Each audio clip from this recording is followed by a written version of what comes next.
একটা সাধারণ ফ্লাইট, কিন্তু হঠাৎ করেই সবকিছু বদলে গেল। প্লেনটা সরাসরি ক্র্যাশ ল্যান্ডিং করলো একটা অজানা ভয়ঙ্কর জঙ্গলে। বেঁচে থাকা কিছু মানুষ বুঝতেই পারলো না তারা শুধু দুর্ঘটনার শিকারই না, বরং তারা আটকে পড়েছে একটা ডেঞ্জারাস আইল্যান্ডে। চারদিকে অজানা মানুষ, ভয়ঙ্কর পরিবেশ, আর প্রতিটা মুহূর্তে মৃত্যুর ভয়। এই পরিস্থিতিতে একটা পাইলট ও ক্রিমিনাল কিভাবে বাঁচার জন্য লড়াই করে, সেই পুরো গল্পটাই আজ আমি আপনাদেরকে বাংলায় এক্সপ্লেন করব। ভিডিওটা শেষ পর্যন্ত দেখুন, কারণ শেষটা আপনাকে শক করে দেবে। গল্পের শুরুতে আমরা ব্রডি নামের একজন বিখ্যাত পাইলটকে দেখতে পারি। সে খুব তাড়াহুড়া করে তার মেয়েকে ভিডিও কল দিয়ে দেয় এবং সে বলে, আমি কাজ শেষ করেই খুব তাড়াতাড়ি তোমার সাথে দেখা করব। অনেকদিন পর বাবার সাথে দেখা করার কথা শুনে তার মেয়ে খুবই খুশি হয়ে যায়। একটু পরে ব্রডি তার বিমানের কেবিনে এসে তার পাইলটের সাথে দেখা করে। এরপর সে প্লেনের ককপিটের দিকে চলে যায়। তারপর আমরা দেখতে পারি তারা একজন আরেকজন সম্পর্কে জানতে শুরু করে। একটু পরেই ব্রডিকে বাইরে থেকে ডাকা হয়। সেখানে একজন পুলিশ অফিসার ব্রডিকে বলে, তোমার এই প্লেনে আমার একজন অপরাধীকে নিয়ে যেতে হবে। তারপর পুলিশ অফিসার এখানে লুইস নামের একজন ক্রিমিনালকে নিয়ে আসে। বন্ধুরা, লুইস নামের এই ক্রিমিনাল শারীরিকভাবে খুবই শক্তিশালী ছিল।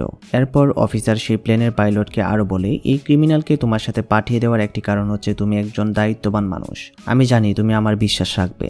ব্রডি তখন অফিসারের কথায় রাজি হয়ে যায়। এরপর ব্রডি আবারও প্লেনে চলে আসে এবং সেখানে থাকা স্টাফদের সাথে কথা বলতে শুরু করে। তারা সবাই তখন প্লেনে থাকা প্যাসেঞ্জার সম্পর্কে কথা বলতে থাকে।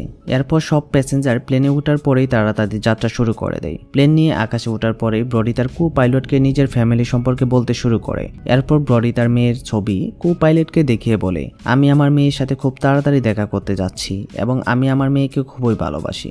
দুই পাইলট তখন কথায় কথায় অনেকটা পথ পাড়ি দিয়ে ফেলে, কিন্তু হঠাৎ করে আকাশের অবস্থা খুবই খারাপ হয়ে যায়। প্রচন্ড বাতাসের ফলে প্লেন কাঁপতে শুরু করে, যার কারণে পাইলট একটু চিন্তিত হয়ে পড়ে। তাই সে বিমানে থাকা সকল প্যাসেঞ্জারদেরকে সিট বেল্ট পরতে বলে। এরপর পাইলট রেডিও সিগন্যালের মাধ্যমে প্লেনে থাকা প্যাসেঞ্জারদের সাথে কথা বলার চেষ্টা করে, কিন্তু আবহাওয়া এতটাই খারাপ হয়ে উঠেছে তাদের রেডিও সিগন্যালও ঠিক মতো কাজ করা বন্ধ করে দিয়েছিল। কোনো উপায় না পেয়ে পাইলট তখন কন্ট্রোল রুমের সাথে যোগাযোগ করার চেষ্টা করে, কিন্তু তাতেও কোনো লাভ হয় না। অবস্থা ধীরে ধীরে এতটাই খারাপ হয়ে ওঠে যে একটা সময় তাদের প্রত্যেকটা রেডিও কাজ করা বন্ধ করে দেয়। এরপর আর কি, কথায় আছে না, যেখানে বাঘের ভয় সেখানেই রাত হয়। ঠিক তেমনই ভাবে প্লেনের এমন দুরবস্থার মাঝেই হঠাৎ করে আকাশে বিদ্যুৎ চমকে ওঠে আর প্লেনটি খুব বাজেভাবে ডলতে শুরু করে। সেই সময় প্লেনে থাকা প্যাসেঞ্জারগুলো ভয়ে চিৎকার করতে থাকে। ব্রডি তখন প্লেনের প্যাসেঞ্জারের রুমে যায় এবং দেখে সব প্যাসেঞ্জার এখন পর্যন্ত শারীরিকভাবে ভালো আছে, যা দেখে তার মনে একটু হলেও স্বস্তি ফিরে আসে। কিন্তু তখনই এক এক করে প্লেনের সব লাইট বন্ধ হয়ে যায় আর সাথে সাথে আকাশে আবারও বিদ্যুৎ চমকে ওঠে।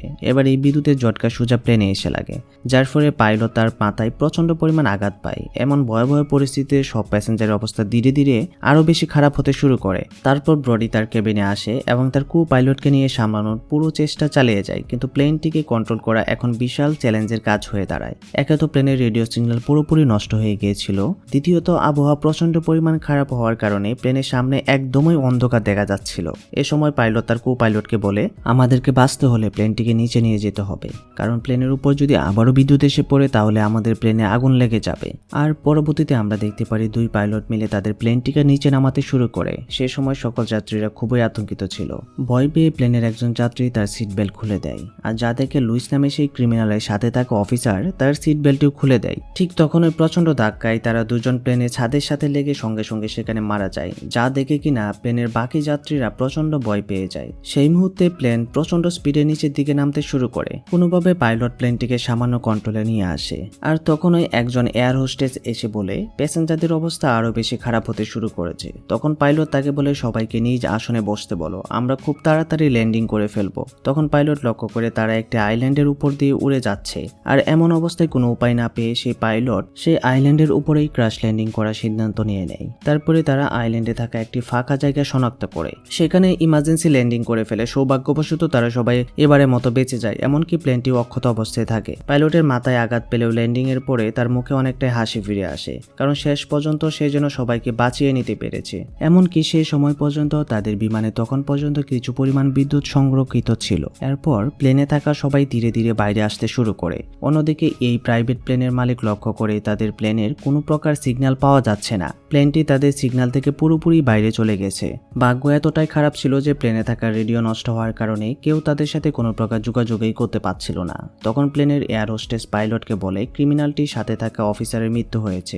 অফিসারের মৃত্যুর কথা শুনে ব্রডি অনেকটাই কষ্ট পেয়ে যায়। এরপর সব প্যাসেঞ্জার আইল্যান্ডের এদিক ওদিক তাকিয়ে পাইলটকে বলে আমরা এখানে কিভাবে আসলাম। পাইলট তখন ঠান্ডা মাথায় সবাইকে বোঝাতে শুরু করে আবহাওয়া খারাপ হওয়ার কারণে এখানে আমরা ইমার্জেন্সি ল্যান্ডিং করতে বাধ্য হয়েছি। সে আরো বলে ভয়ের কোনো কারণেই নেই, আমাদের প্লেনে এখন পর্যন্ত পর্যাপ্ত পরিমাণ ইলেকট্রিসিটি অবশিষ্ট রয়েছে, যার সাহায্যে আমরা খুব সহজেই এয়ারপোর্টে যোগাযোগ করতে পারবো। ততক্ষণে আপনারা সবাই এখানে নিশ্চিন্তে বিশ্রাম নিতে পারেন। ওদিকে প্লেন কোম্পানির ওনার একটি রেস্কিউ টিমের সাথে যোগাযোগ করে, যাদের কাজ ছিল বিপদে পড়া মানুষদেরকে উদ্ধার করা। প্লেনের ওনার রেস্কিউ টিমের হেডকে বলে আমার প্লেন এখন কোথায় আছে, এমনকি সেখানে থাকা পাইলট সহ সকল প্যাসেঞ্জারের ডিটেলস আমাকে যত তাড়াতাড়ি সম্ভব জানাও। অন্যদিকে দেখা যায় ব্রডি তার প্লেনটিকে মেরামতের কাজ লেগে পড়েছে, কিন্তু সে তখন লক্ষ্য করে ধীরে ধীরে প্লেনটির ইলেকট্রিসিটি কমতে শুরু করেছে। একটা মুহূর্তে সে বুঝতে পারে প্লেনকে পুনরায় ঠিক করা তার পক্ষে এখন আর সম্ভব নয়। যতক্ষণ পর্যন্ত রেস্কিউ টিম এখানে না আসবে ততক্ষণ পর্যন্ত সবাইকে তাদের অপেক্ষায় বসে থাকতে হবে। আর এ সময় ব্রডি তার কো পাইলটকে এই সকল কিছুই খুলে বলতে থাকে। একটু পরে তারা একটি ম্যাপ ওপেন করে দেখে তারা যে আইল্যান্ডে আটকা পড়েছে এটা একটা প্রাইভেট আইল্যান্ড, আর এই আইল্যান্ডের মালিক কিছু আর্মি সদস্য।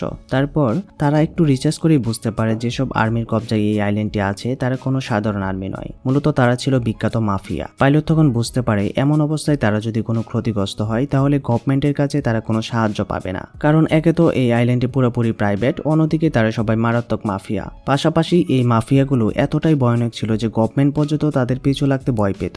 ব্রডি তখন তার কু পাইলটকে বলে যেভাবে হোক রেস্কিউ টিমের সাথে তাদের যোগাযোগ করতে হবে। একটু পর পাইলট সকল প্যাসেঞ্জারদের উদ্দেশ্যে বলে কিছু যান্ত্রিক ত্রুটির কারণে আমরা এখন পর্যন্ত প্লেনের রেডিও অ্যাক্টিভ করতে পারিনি। এই কথা শুনে সকল প্যাসেঞ্জার খুবই চিন্তিত হয়ে পড়ে। তখন সে সবার উদ্দেশ্যে বলে আপনাদের চিন্তা করার কোনো কারণেই নেই, আমি আইল্যান্ডের এক পাশে গিয়ে সেখানে রেডিও সিগন্যাল খোঁজার চেষ্টা করব, আর তাদেরকে যদি কোনো বার্তা পাঠাতে পারি রেস্কিউ টিম তাহলে আমাদেরকে অবশ্যই বাঁচাতে আসবে। পাশাপাশি সে সবাইকে বলে আমি আমার সাথে লুইসকেও নিয়ে যাচ্ছি।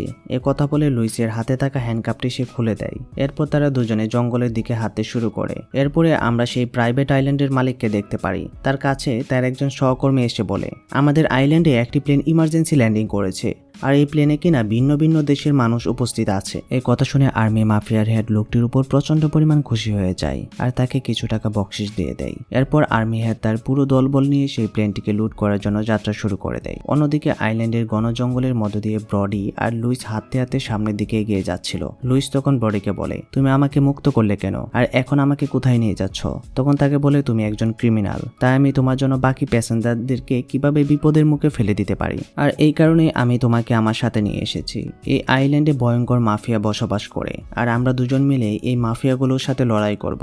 কথায় কথায় লুইস তার ব্রডিকে নানা প্রশ্ন শুরু করতে থাকে। হঠাৎ করে ব্রডি খেয়াল করে লুইস একদম চুপচাপ হয়ে গেছে। তখন তার মনে সন্দেহ হতে শুরু করে লুইস হয়তো পালিয়ে গেছে, এটা সে ভাবতেছিল। যেমন কথা তেমনই কাজ। দুজনের কথা বলার মধ্যেই লুইস ব্রডির চোখ ফাঁকি দিয়ে সেখান থেকে পুরোপুরি গায়েব হয়ে গিয়েছিল।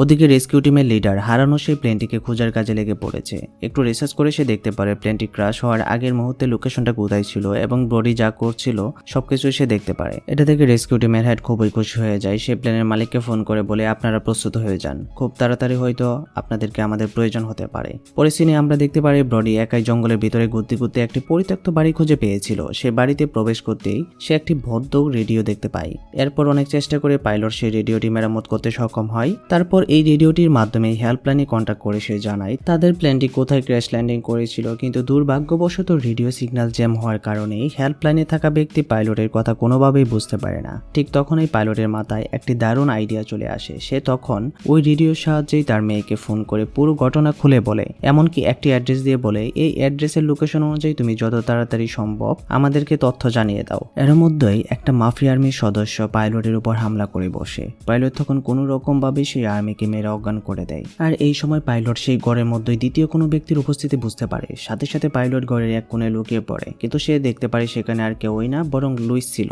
এমনকি সে আশেপাশের সকল মাফিয়াদেরকে মেরে তাদের হাতিয়ার এক জায়গায় রেখে দিয়েছে। একটু পরে লুইস ব্রডিকে ডাকতে শুরু করে, আর যখন ওই ব্রডি বাইরে আসে তখন ওই লুইস তাকে অস্ত্র দিয়ে দেয়। এরপর তারা দুজন মিলে সে বাড়ির সিঁড়ি দিয়ে নিচের দিকে নামতে শুরু করে। তখন তারা সেখানে একটি ক্যামেরা দেখতে পায়। তখন ক্যামেরা ফুটেজগুলো চেক করে বুঝতে পারে আইল্যান্ডে যারা আটকা পড়ে তাদের সবাইকে এখানে থাকা মাফিয়াগুলো পুরোপুরি জিম্মি করে ফেলে এবং তাদের উপরে লুটপাট শুরু করে দেয়। এরপর তারা দুজনে মিলে সেই বাড়ির সামনে থাকা গাড়িটি নিয়ে তাদের প্লেনের দিকে যাত্রা শুরু করে দেয়। ওদিকে যখন প্লেনের সব প্যাসেঞ্জার ক্লান্ত হয়ে মাটিতে বসেছিল ঠিক তখনই তারা একটা গাড়ির শব্দ শুনতে পায়। প্যাসেঞ্জাররা তখন ভাবতে থাকে লুইস এবং ব্রডি তাদের জন্য হয়তো কোনো সাহায্য নিয়ে এসেছে, কিন্তু যখন ওই গাড়িটি তাদের সামনে চলে আসে তখন তারা দেখতে পারে গাড়িতে ওই আইল্যান্ডের মালিক তার পুরো টিম নিয়ে হাজির হয়েছিল। গাড়ি থেকে নামতেই সব মাফিয়া একসাথে আকাশের দিকে গুলি ছুঁতে শুরু করে আর ধীরে ধীরে সামনের দিকে এগোতে থাকে। এই গুলির শব্দ অনেক দূর থেকে লুইস এবং ব্রডি শুনতে পাচ্ছিল। তখনও একজন আর্মি মাফিয়া সেখানে থাকা এয়ার হোস্টেজের কাছে প্লেনের সকল যাত্রীদের লিস্ট চেয়ে বসে। ভয় পেয়ে এয়ার হোস্টেজের সাথে সাথে তাদেরকে একটা লিস্টও দিয়ে দেয়। একটু পরে আরও একজন মাফিয়া প্লেনের কো পাইলটকে বলে তোমাদের মেইন পাইলট কোথায়? কো পাইলট উত্তর বলে উনি একটি জরুরি কাজে জঙ্গলের ভেতরে গেছে। আর এই সময় একটা মেয়ে প্রচন্ড ভয় পেয়ে সেখান থেকে পালাতে শুরু করে, আর তখনই একটা আর্মি মাফিয়া তাকে গুলি করে হত্যা করে ফেলে। গুলির শব্দ শুনে ব্রডি তাদেরকে সাহায্য করার জন্য সঙ্গে সঙ্গে ছুটে যেতে চেয়েছিল, কিন্তু লুইস তাকে বাধা দিয়ে বলে উপযুক্ত সময়ের জন্য আমাদেরকে অপেক্ষা করতে হবে। এরপর মাফিয়া টিম প্লেনের সকল প্যাসেঞ্জারকে এক এক করে তার গাড়িতে তুলতে শুরু করে। তখন একজন মাফিয়া তার সহকর্মীকে বলে প্লেনের ভেতরে গিয়ে সেখানে থাকা সব দামি জিনিসগুলো নিয়ে আসতে। এরপর তারা সব প্যাসেঞ্জারকে নিয়ে সেখান থেকে চলে যায়। তখন ব্রডি লুইসের উপর চিৎকার করে বলে গুন্ডাগুলো আমাদের সকল প্যাসেঞ্জারকে বন্দি করে নিল আর তুমি আমাদেরকে সাহায্য করতে দিলে না। লুইস তখন বলে ওরা সবাই আর্মি ট্রেনিং প্রাপ্ত ক্রিমিনাল, আমরা দুজন মিলে ওদের সাথে কিছুতেই লড়তে পারবো না। এরপর লুইস আর ব্রডি মিলে একজন মাফিয়াকে ধরে ফেলে যে কিনা প্লেনের ভিতরে সকল দামি জিনিসগুলো লুট করতেছিল। ব্রডি তখন সে মাফিয়ার মাথায় বন্দুক তাক করে বলে তোমার লোকজন আমাদের প্যাসেঞ্জারগুলোকে কোথায় নিয়ে গেছে? তখন বন্দী হওয়া মাফিয়া বলে জঙ্গলের মধ্যে একটা সেফ হাউস আছে, তারা সবাই সেখানে উদ্দেশ্যে রওনা হয়েছে। অন্যদিকে আমরা দেখতে পারি ব্রডির মেয়ের সহায়তায় রেস্কিউ টিমের সকল প্রকার তথ্য পেয়ে গিয়েছিল। অনেক খোঁজাখুঁজির পর রেস্কিউ টিম দেখতে পাই তাদের প্লেনটি একটি আইল্যান্ডে পড়ে আছে, আর যেটা কিনা কোনো সাধারণ আইল্যান্ড ছিল না, এটা কিছু আর্মি মাফিয়াদের দখলে থাকা একটা প্রাইভেট আইল্যান্ড। সাথে সাথে তারা বিষয়টি প্লেনের মালিককেও জানিয়ে দেয়। প্লেনের মালিক তখন বলে যেভাবে হোক তোমরা সেই আইল্যান্ডের রেস্কিউ টিম পাঠাও এবং সবাইকে উদ্ধার করো। এরপর রেস্কিউ টিম প্লেনের সেই পারফেক্ট লোকেশনটি খুঁজে বের করে ফেলে, এমনকি সেখানে যাওয়ার জন্য সকল প্রকার প্রস্তুতি নিতে শুরু করে। এদিকে ব্রডি আর লুইস মাফিয়াদের সেই সেফ হাউসে চলে আসে, এমনকি চুপি চুপি তাদের কার্যক্রম দেখতে থাকে। তারা সেখানে দেখতে পায় কিছু মাফিয়া প্যাসেঞ্জারদেরকে বন্দি করে ভিডিও বানাচ্ছে, যেন এই ভিডিওগুলো তাদের পরিবারের কাছে পাঠিয়ে মোটা অঙ্কের টাকা হাতিয়ে নিতে পারে। অপরদিকে দেখা যায় সেই রেস্কিউ টিম সে আইল্যান্ডে চলে এসেছে, আর তারা মাটিতে পড়ে থাকা প্লেনটির আশেপাশে প্যাসেঞ্জারদেরকে খুঁজতে শুরু করে। কোথাও কাউকে খুঁজে না পেয়ে টিমটির লিডার প্লেনের ভিতরে চলে যায়, আর সেখানে দুজন ব্যক্তিকে লাশ অবস্থায় পড়ে থাকতে দেখে। একটু সামনে এগোতে রেস্কিউ টিমের লিডার প্লেনের ককপিটে ব্রডির রেখে যাওয়া সেই সেফ হাউসের লোকেশনটি দেখতে পায়। পরে সিনে লুইস আর ব্রডি চুপচাপ দুজন গুন্ডাকে পেছন থেকে হামলা করে এবং তাদেরকে সেখানে মেরে ফেলে। এরপর ধীরে ধীরে তারা সামনের দিকে এগোতে থাকে। কিছুক্ষণ পরে তারা একটি রুমের সামনে এসে দাঁড়ায়। মূলত এই রুমের ভেতরে সকল প্যাসেঞ্জারকে বন্দি অবস্থায় রাখা হয়েছিল, আর সেই রুমের আশেপাশে অনেকগুলো মাফিয়া পাহারা দিচ্ছিল, যাদের দেখে লুইস খুবই রেগে যায় আর একটি বড় হাতুড়ি দিয়ে এক এক করে সেখানে থাকা সকল মাফিয়াদেরকে পিটিয়ে মেরে ফেলে। সেই ফাঁকে ব্রডি রুমের চাবি দিয়ে সকল প্যাসেঞ্জারকে মুক্ত করে দেয়, এমনকি তাদেরকে জানায় যত তাড়াতাড়ি সম্ভব প্লেনের কাছাকাছি চলে যেতে, কারণ আমাদেরকে সবাই উদ্ধার করতে রেস্কিউ টিম হয়তো অলরেডি সেখানে চলেও আসতে পারে। এরপর ব্রডি সামনের দিকে একটা বাস দেখতে পারে। সকল প্যাসেঞ্জারকে সেই বাসে তুলে সেখান থেকে পালাতে চেয়েছিল, কিন্তু সেই মুহূর্তে লুইস এখানে এসে বলে বাইরে অনেকগুলো মাফিয়া চলে এসেছে, তাই সেখান থেকে পালানো কোনোভাবেই সম্ভব না। এই কথা শুনে ব্রডি প্রচন্ড পরিমাণ ভেঙে পড়েছিল। সে হতাশভাবে প্যাসেঞ্জারদের দিকে তাকিয়ে থাকে, কিন্তু ব্রডি কোনোভাবেই তার হাল ছাড়তে রাজি নয়। সে লুইসকে বলে আমি সব গুন্ডাদের সাথে আমি একাই লড়াই করব, আমি আমার দিকে আকর্ষিত করব, সেই ফাঁকে তুমি সবাইকে নিয়ে এখান থেকে পালিয়ে যাবে। এরপর ব্রডি নিজের জীবনকে বাজি রেখে সেই মাফিয়াদের মাঝে চলে যায় আর বলতে থাকে আমার টিম এখানে খুব তাড়াতাড়ি চলে আসবে, এজন্য আমি তোমাদেরকে ভালোর জন্য বলছি তোমরা আমার সকল প্যাসেঞ্জারদেরকে এখানেই ছেড়ে দাও। এই কথা শুনে মাফিয়াগুলো ব্রডিকে মারতে শুরু করে। ঠিক তখনই মাফিয়াদের লিডারের ছোট ভাই সেখানে এসে ব্রডিকে বলে আমি তোর প্যাসেঞ্জারদেরকে কিভাবে ছেড়ে দিব? টাকা ছাড়া তো তাদেরকে আমি মুক্ত করতে পারবো না, এটা কোনোভাবেই সম্ভব না। এরপর যখনই সে ব্রডিকে হত্যা করার জন্য প্রস্তুতি নেয়, ঠিক তখনই সেখানে রেস্কিউ টিম চলে আসে আর এক এক করে অনেকগুলো মাফিয়াকে তারা মেরে ফেলে। তারপর তারা ব্রডিকে নিয়ে সেখান থেকে চলে যায়। একটু পরেই সেখানে মাফিয়াদের মেইন লিডার চলে আসে, আর সে দেখতে পারে সেফ হাউসের আশেপাশে তার টিম মেম্বারগুলো মাটিতে পড়ে আছে, এমনকি সবার মাঝে তার ছোট ভাইকেও সেখানে মৃত অবস্থায় পড়ে থাকতে দেখে। এটা দেখে সে তার টিমের বাকি সদস্যদের উপর খুবই রেগে যায় আর বলতে থাকে তোমরা প্রস্তুত হও,